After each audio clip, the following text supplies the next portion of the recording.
चलो यार, अपने डीएसए कोर्स में आगे बढ़ते हैं और हम लोगों ने अपने पिछले वीडियो में देख लिया था रिकर्शन कितने तरीके के होते हैं। आज हम लोग इस वीडियो के अंदर करेंगे एक सबसे important problem, that is NCR problem. देखेंगे कैसे हम लोग एनसीआर प्रॉब्लम को रिकर्शन की हेल्प से सॉल्व कर सकते हैं। उसमें हमें पास्कल्स, ट्राइंगल वगैरह भी सीखना पड़ेगा समझने के लिए। एंड ये जो चीज़ है एनसीआर, कैसे हम विदाउट रिकर्शन करेंगे वो सब चीज़ भी इस वीडियो के अंदर समझते हैं। चलो वीडियो को स्टार्ट करते हैं। और आपको क्या करना है, इस पूरे प्लेलिस्ट को एक्सेस करने के लिए नीचे मैं डिस्क्रिप्शन बॉक्स में लिंक दे दूंगा, आप वहाँ से जा करके एक्सेस कर लो भाई। चलो सबसे पहले हम लोग समझते हैं कि एक्चुअली एनसीआर प्रॉब्लम होता क्या है। एंड एक बार हमें समझ में आ जाएगा कि एक्चुअली एनसीआर प्रॉब्लम क्या होता है। NCR problem actually combination problem है, प्रॉब्लम नहीं कह सकते। यस, एनसीआर की हेल्प से हम लोग निकाल सकते हैं कि किसी चीज़ के कितने कॉम्बिनेशन हो सकते हैं। जैसे एग्जाम्पल से ही समझो भाई, जैसे फॉर एग्जाम्पल हमारे पास कुछ फल हैं, ठीक है। जैसे हमारे पास एक एप्पल है, ए फॉर एप्पल, एंड हमारे पास एक बनाना है, या कुछ लेटर्स का एग्जाम्पल ले लो यार थोड़ा आसानी के लिए।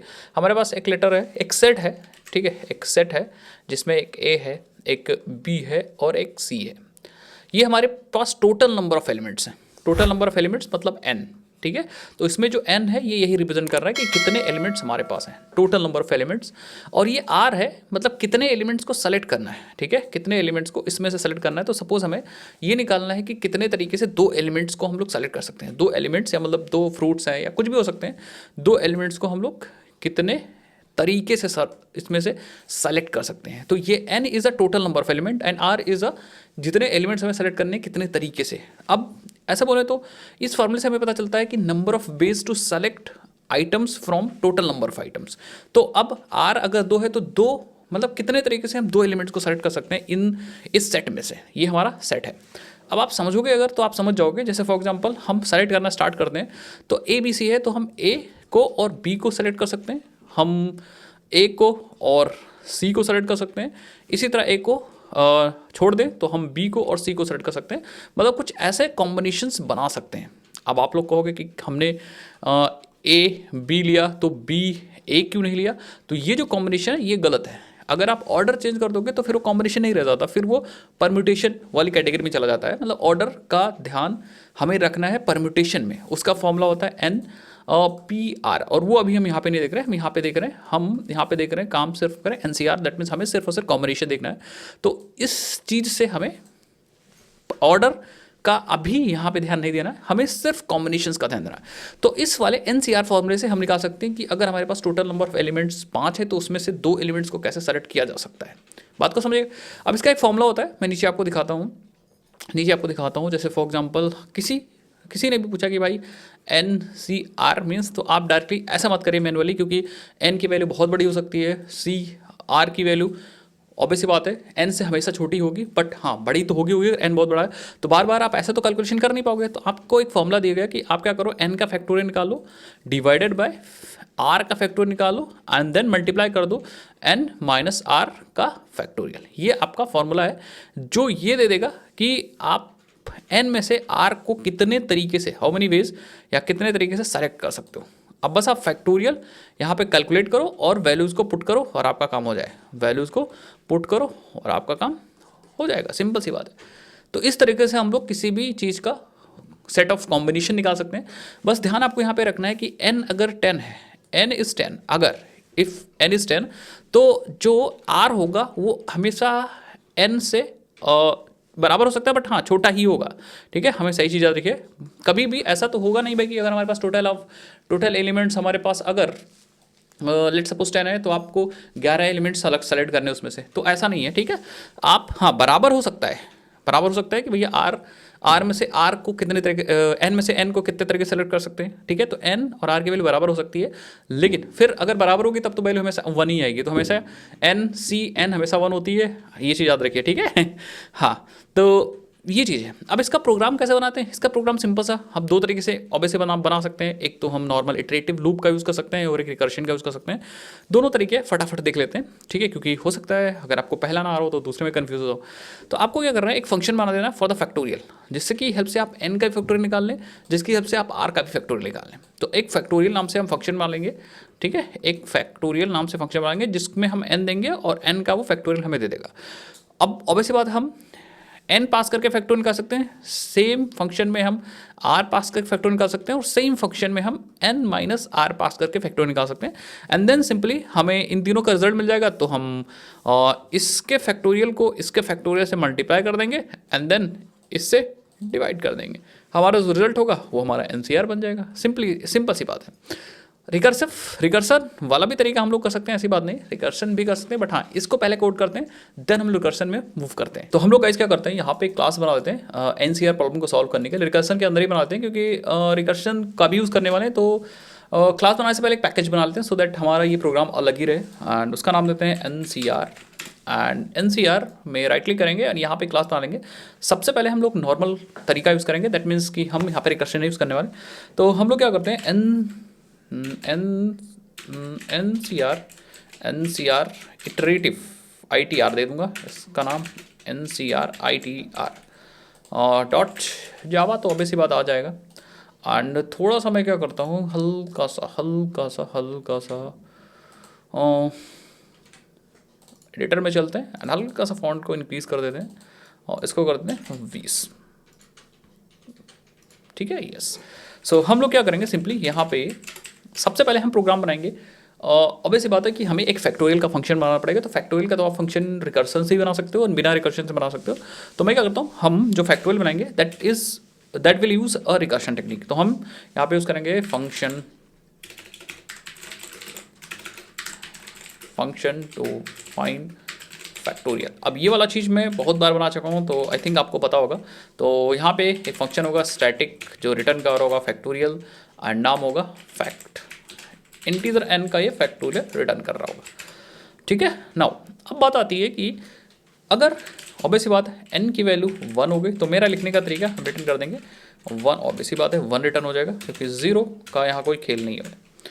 ओके, नाउ अब अगर ऐसा नहीं है तो हम रिटर्न कर दोगे और n को मल्टीप्लाई करेंगे, फिर फंक्शन को दोबारा से कॉल लेंगे n-1 से, यस। तो ये फंक्शन जाता जाएगा एंड हमारा काम होता जाएगा, ठीक है। नाउ ये फंक्शन तो बन गया फैक्टोरियल का। अब हम इसको जो भी फैक्टोरियल देंगे वो फैक्टोरियल हमारा मिल जाएगा। लेकिन अब हम लोग को यहाँ पे कैलकुलेट करना है कॉम्बिनेशन में हमें वही एनसीआर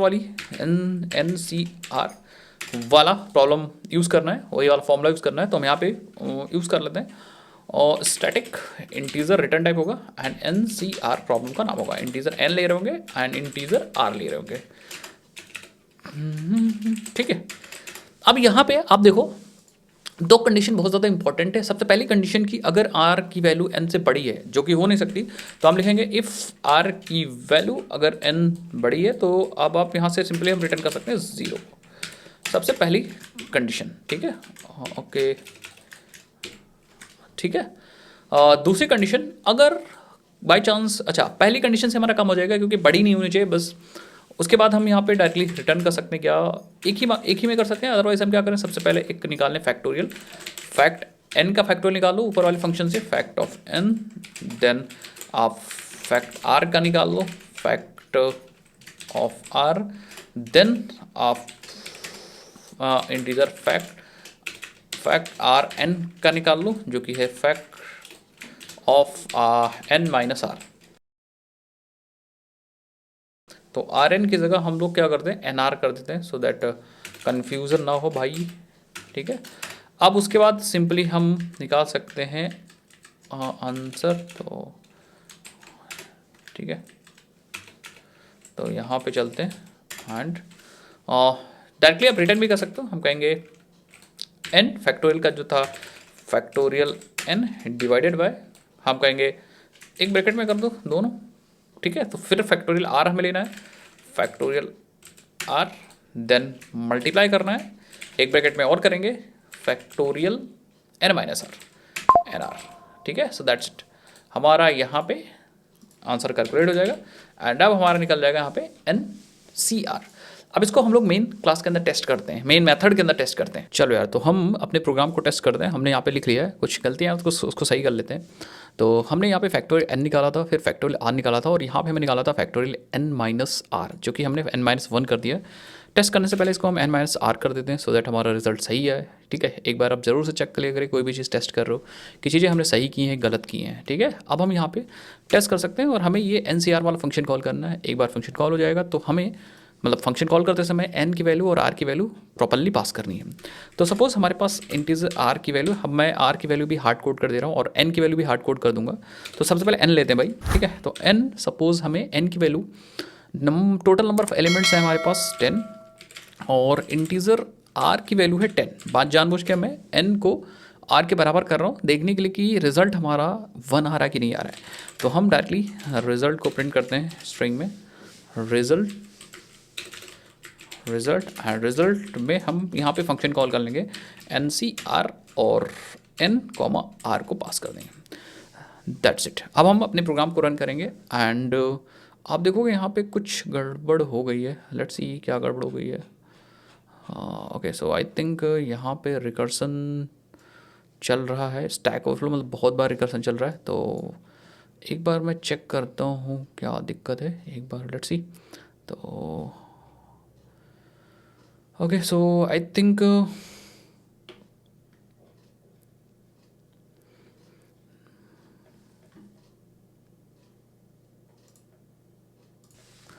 ओके, सो हम लोग यहाँ पे क्या करेंगे, एक हल्का सा मिस्टेक है उसको भी हम लोग सॉल्व करेंगे।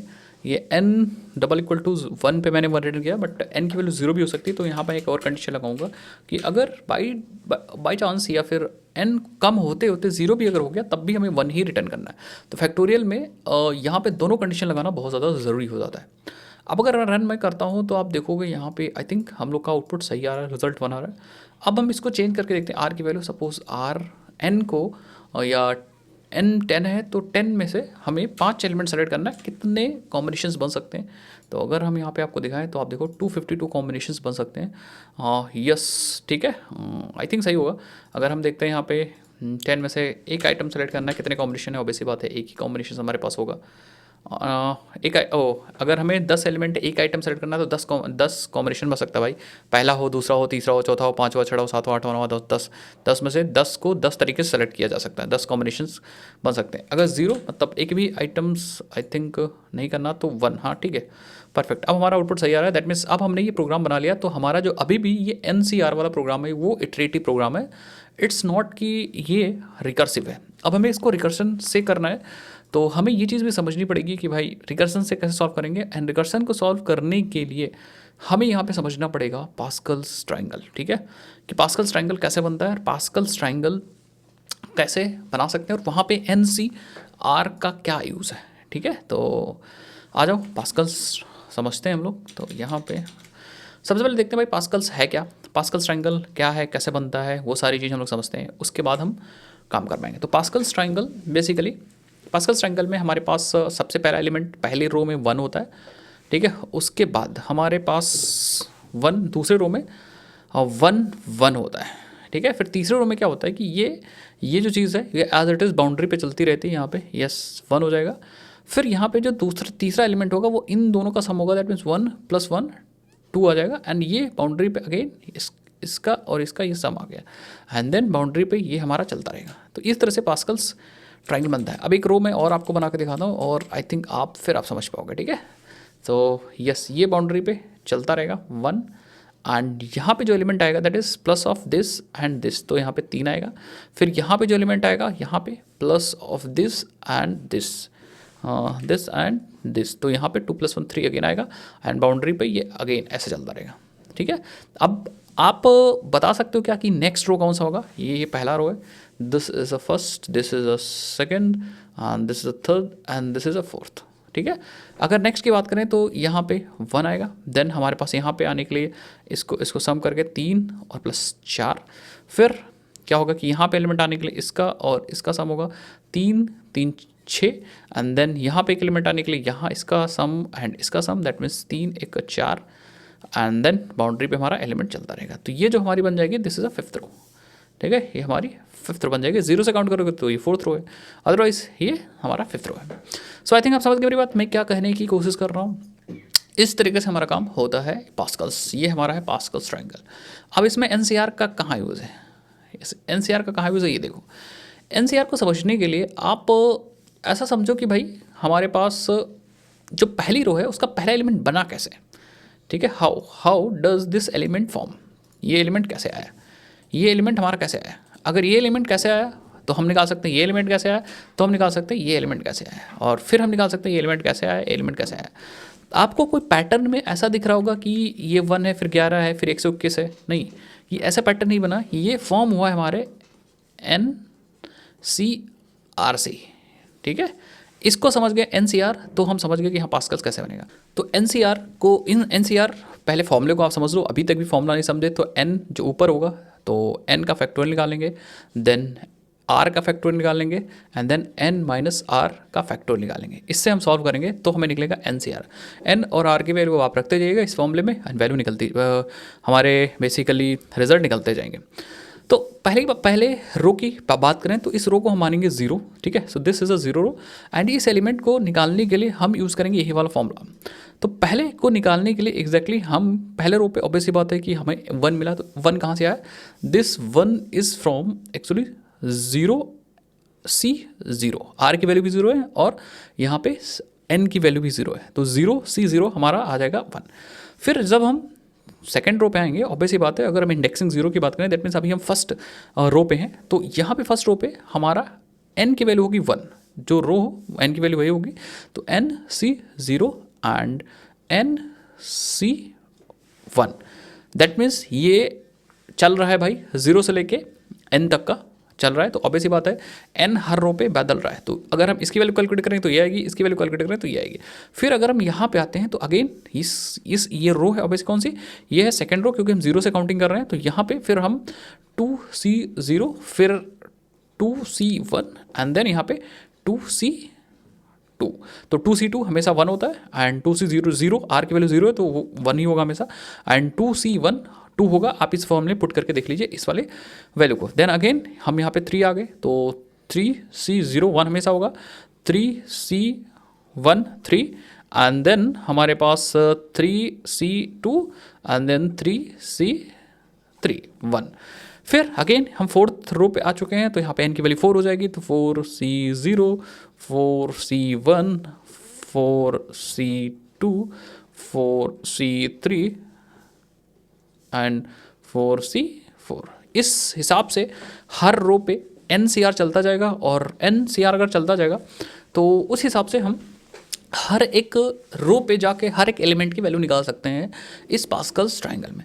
अब इससे हम समझ क्या सकते हैं, इससे हम ये चीज़ भी समझ सकते हैं कि हमें अगर बाय डिफ़ॉल्ट अगर हमें NCR कैलकुलेट करना है, जैसे फॉर एग्जांपल अगर हम NCR कैलकुलेट करना चाहें तो आप ऐसा सोचो कि अगर ये NCR है, ठीक है, n की वैल्यू 4 है और c और r की वैल्यू 2 है, तो अगर हम इसको देखें सो ये हमारा क्या है n-1 c, फिर यहाँ पे 1 है और यहाँ पे 2 है, दैट्स इज सिंपली मीन्स कि n, r की वैल्यू क्या है यहाँ पे r1 आ गया, एंड n ऑब्वियसली बात है n यहाँ 4 था तो यहाँ पे n-1 हो गया, अब r की वैल्यू यहाँ पे 2 है तो n r भी हमारे पास यहाँ n-1, क्योंकि r की वैल्यू यहाँ पे 2 है और यहाँ पे r की वैल्यू 1 है, तो अगर हम इसको और इसको देखो तो एक कम है और n भी एक कम है, तो अगर इस चीज़ को इस फॉर्मूले से रिप्रेजेंट कर सकते हैं तो इससे पहले वाली चीज़ को इस वाले फॉर्मूले से रिप्रेजेंट कर सकते हैं। और ये नंबर मिला कैसे, इसका और इसका सम, मतलब इसका एंड इसका सम है ये, दैट मीन्स ये वाला भी अगर हम निकालें तो ये वाला निकाल सकते हैं। कैसे देखो, यहाँ पे भी अगर सी लिखें तो n की वैल्यू यहाँ 4 है और यहाँ 3 है, दैट मीन्स n-1, और यहाँ पे n के पास r की वैल्यू 2 है और यहाँ भी 2 है, दैट मीन्स यहाँ r हमारा r है। तो अगर हम इस वाले एलिमेंट का सम और इस वाले एलिमेंट का सम कर दें तो हमें ये वाला एलिमेंट मिलता जाएगा, और ये रिकर्सिव चलेगा। अगर इसका इस एलिमेंट को निकालना है तो इसको देख लो एंड इसके ऊपर को देख लो, इन दोनों का सम कर दोगे तो ये मिल जाएगा। इसको निकालना है तो इसका और इसका सम कर दोगे, दैट मीन्स जनरल टर्म की बात करें तो इसको और इसको सम कर दें, दैट मीन्स ये वाला फॉर्मूला। अगर नीचे मैं आपको दिखाता हूँ, यहाँ पे अगर नीचे बात करें तो हमें NCR कैसे मिलेगा, हमें मिलेगा n-1 CR-1 plus n-1 CR से।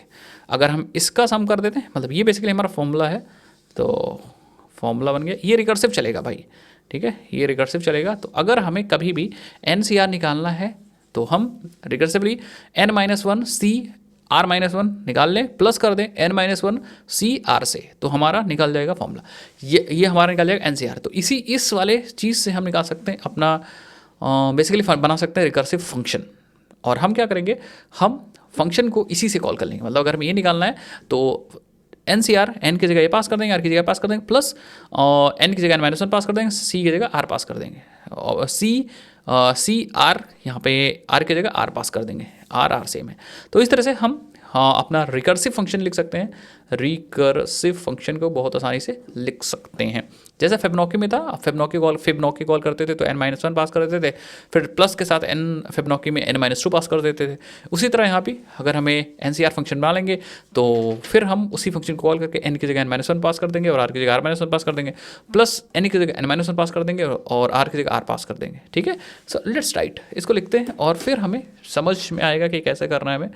तो एक काम करते हैं कि हम बना लेते हैं एक क्लास, और अगर एक क्लास बना लेंगे तो हमारा काम हो जाएगा। बट उससे पहले मैं आपसे यही कहूँगा यार कि आप ये वाला प्रोग्राम अच्छे से समझिए जो प्रोग्राम हमने लिखा था, क्योंकि रिकर्शन, ये फैक्टोरियल तो हमने रिकर्शन से बनाया था, फैक्टोरियल में हमें कुछ चेंज करने की ज़रूरत नहीं है।